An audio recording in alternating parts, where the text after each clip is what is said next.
நடிகர் விஜய் அவர்களுடைய இறுதி திரைப்படமாக உருவாகியிருக்கிற ஜனநாயகன் திரைப்படம் முதலில் 2026 ஜனவரி 9 அன்று பொங்கல் பண்டிகையை முன்னிட்டு உலகளவில் வெளியிட திட்டமிடப்பட்டிருந்தது.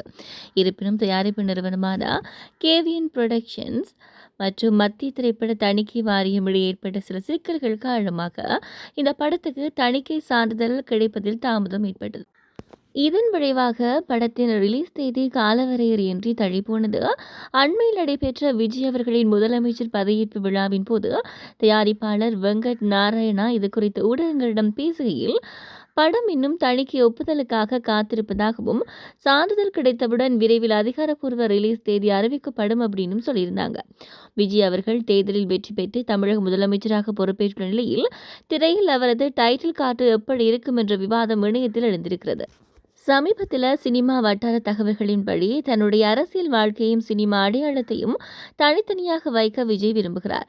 எனவே படத்தில் தனக்கு முதலமைச்சர் என்ற படத்துக்கு பதிலாக பல ஆண்டுகளாக ரசிகர்கள் கொண்டாடும் தளபதி என்ற டைட்டில் கார்டையே பயன்படுத்துமாறு தயாரிப்பாளர்களிடம் அவர் கேட்டுக்கொண்டுள்ளதாக கூறப்படுகிறது.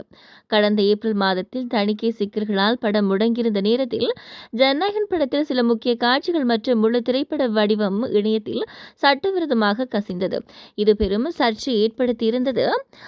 இருந்தாலும் இதற்கு எதிராக தயாரிப்பு நிறுவனம் சட்டப்பூர்வமான நடவடிக்கைகளை எடுத்து வருகிறது அப்படின்றதும் குறிப்பிடத்தக்கது. சபாநாயகன் படம், போலீஸ் வெப் சீரிஸ், யூடியூப் வீடியோக்கள் போன்றவற்றில் அதிகம் நடித்து பிரபலமாக இருப்பவர் நடிகர் ஜெயசீலன். சிவகார்த்தியின் போல நடிக்கிறார் அப்படின்னு சொல்லி அவர் மீது ஒரு விமர்சனமும் இருந்து வருகிறது. தற்போது நடிகர் ஜெயசீலன் திருமணம் நேற்று நடந்து முடிந்திருக்கிறது. தன்னுடைய மனைவிக்கு வருடம் 13 லட்சம் ரூபாய் சம்பளம் என்பதையும் அவர் குறிப்பிட்டிருக்கிறாராம். திருமண போட்டோக்கள் வெளியாகி இருக்கும் நிலையில் வாழ்த்துக்கள் குவிந்து வருகிறது. இஸ்லாம் மதத்துக்கு மாறியது ஏன் அப்படின்னு சொல்லி நடிகர் ஜெய் சொன்ன காரணம், நடிகர் ஜெய் தமிழ் சினிமாவில் வேகமாக வளர்ந்து வரும் நடிகர்கள் ஒருவராக இருக்கிறார். சமீபத்தில் நடந்த தேர்தலில் ஜெய் நடிகர் விஜயின் தமிழக வெற்றி கழகத்துக்கு ஆதரவாக பிரச்சாரம் செய்தார். விஜய் முதலமைச்சராக பதவியேற்ற போது அவர் மேடையிலேயே பின்னால் இருந்தார். நடிகர் ஜெய் ஹிந்துவாக இருந்து அதன் பின் இஸ்லாம் மதத்துக்கு பல வருடங்களுக்கு முன்பே மாறியவர். அதற்கான காரணம் என்ன என்பது பற்றி சமீபத்திய பேட்டி ஒன்றில் அவர் கூறியிருக்கிறார். அதில் என்ன சொல்லியிருக்கார் அப்படின்னு சொன்னால், அவர் நடித்த சட்டென்று மாறுது வானிலை படம் கடந்த வெள்ளிக்கிழமை ரிலீஸ் ஆனது. கருப்பு படம் ஹிட்டாகி இருப்பதால் இந்த படத்துக்கு குறைந்த ஷோக்களே கிடைத்திருக்கிறது. நான் சபரிமலைக்கு மாலை போட்டிருக்கிறேன். ஜீசஸ்க்கு மாலை போட்டு ஒரு வருடம் விரதம் இருந்திருக்கிறேன். அதனால் எல்லாம் கடவுளையும் நான் மதித்திருக்கிறேன். ஆனால் கோவிலில் தொடர்ந்து பல அவமானங்களை நான் சந்தித்தேன். இஸ்லாம் மஸ்ஜித் நான் சென்றபோது அங்கே என்னை யாரும் செலிபிரிட்டியாக பார்க்கவில்லை. மஸ்ஜித் உள்ளே என்னிடம் பேசக்கூட இல்லை. கடவுளை மட்டுமே முக்கியமாக நினைக்கின்றார்கள். என்னுடன் போட்டோ எடுக்க வேண்டும் என்று கூட கேட்கவில்லை. சாமி கும்பிடும் போது பிடித்து தள்ளுவது, கிளம்புங்க அப்படின்னு சொல்லுவது போல எதுவுமே நடப்பதில்லை.